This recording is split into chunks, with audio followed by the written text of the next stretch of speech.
Just as she was about to put it into her mouth, a ferocious roar cut through the night air. The bonbon tumbled from her hand as a stunned silence froze the Saphir group in place. The guttural snarl echoed once more, this time sounding much closer than the first.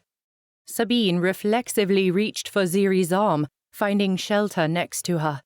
Virtues? That sounds like it could be one of those dusk panthers. Several more terrifying bestial sounds assaulted the air. That sounds like more than one panther. Uma trembled, leaning closer to Jax.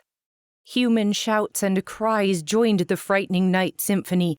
Something was terribly wrong. Aizen grabbed Jax by the arm and began practically dragging her back along the path in the direction of the repose. Ziri, scout ahead. Ziri was already bounding past them, her daggers shimmering in the moonlight. With amazing dexterity, she scrambled up one of the lower walls that ran along this section of the courtyard and surveyed the compound. The faithful are assembling along the northwestern border, she called down to them. Their entire order appears to be moving in that direction. Another feral shriek pierced the air, this time to the south. Sabine whimpered. The panthers have escaped! In the moonlight, Aizen's features were tense and alert. Ziri, keep watch from above. Uma, Sabine with me.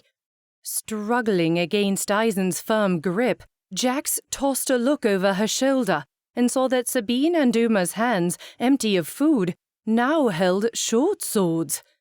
Where did those come from?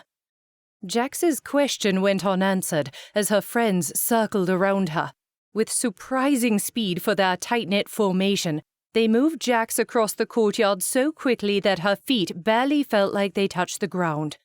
While Aizen, Sabine, and Uma shepherded her from the ground level, Ziri spirited across the tops of the garden walls and roofs, guiding them to safety from above.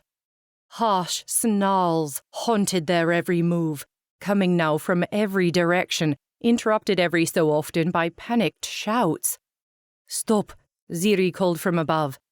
Aizen, move left, now. Jax felt herself being hurled through a dark archway into a deserted alley that ran between two of the old outbuildings. She landed on all fours, coughing in surprise. Aizen's face cringed with apology, but he held a finger to his lips. Struggling to see where Uma and Sabine had gone, Jax inverted her lips to remind herself to remain quiet as she looked out from her hiding spot and into the area of the courtyard where she had just stood. A massive black form darted through the night, mere feet from where she crouched. Uma, Sabine, she mouthed in panic to Aizen. Safe. His mimed word did little to reassure her.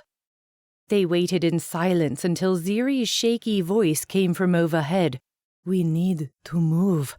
Dusk panthers travel in packs. The others can't be far behind.